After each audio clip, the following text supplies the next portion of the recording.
صلاحش. وانت عارف ان اسلام رشدي قعد مع احمد مرتضى واحمد سليمان وسيد متولي، قعدوا في فندق باروك، مش برضه هو الفندق ده ارسوليستا اللي في عند البارون، مش كده؟ طب انت عارف انه قعدوا معاه واتفقوا معاه وانت اللي نطيت. طب اشرب، ما دام نطيت اشرب.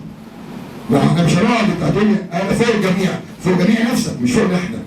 مفيش نادي فوق حد. وصالح سليم زي ما بقول ظاهره لن تتكرر. وكانت قوه صالح سليم في تواضعه. مش في مناخيره عامله كده على طول، قوه صالح سليم كان ناجم.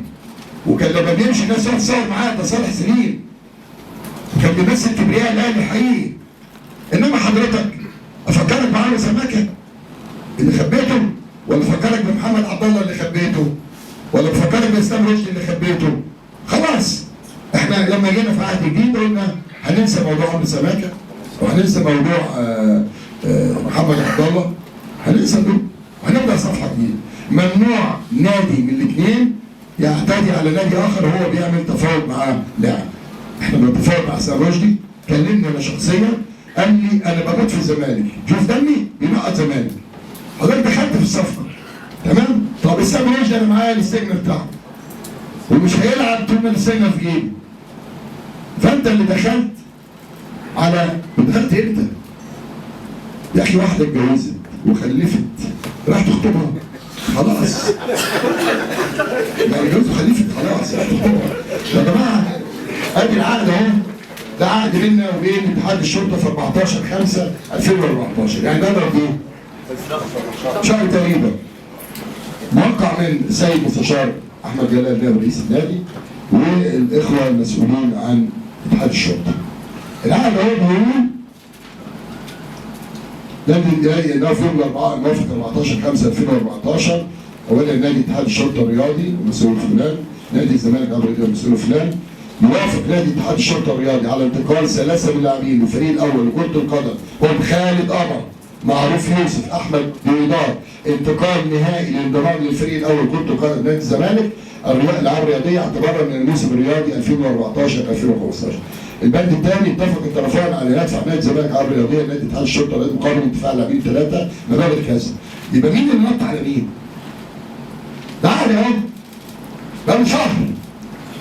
كون بقى محمد عبد الوهاب اخويا وصديقي العزيز حبيبي طبعا عندي في المكتب على طول، خد الاخ علاء عبد الصادق اللي شغال في شركات الاخ محمود طارق وراحوا بشنطه فلوس 6 مليون 7 مليون 8 مليون والنبي لو 100 مليون.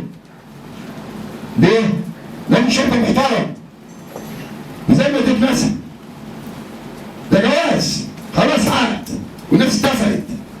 تقول لي النبي انا هزود 4 مليون عليهم ولا 9 ولا حتى ازود 100 مليون. اتحاد الشرطه احترم نفسه واحترم بعقده، في عقد. شغل البلطجه مش هيمشي في مصر تاني. الفتاوى القديم خلاص خلص، سنانه اتخلعت.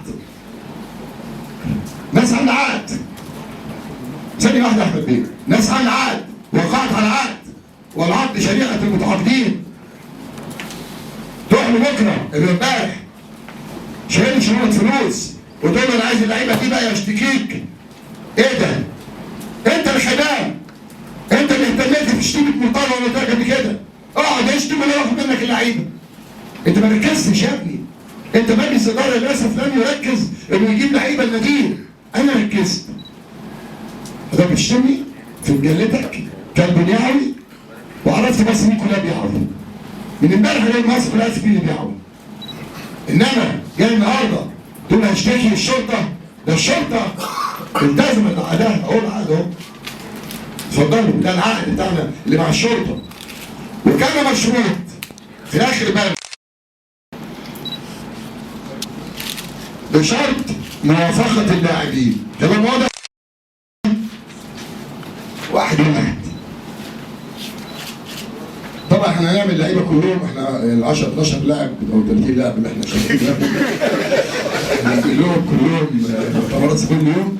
احمد حسام كابتن بيدو يعني هيجيب لاعب يعمل له مؤتمر صحفي لابس فانيله الزمالك وشغلوا اغنيه انا كايد العزال انا من يومي. احنا هنعملهم بس لازم نخبي ازاي تعمل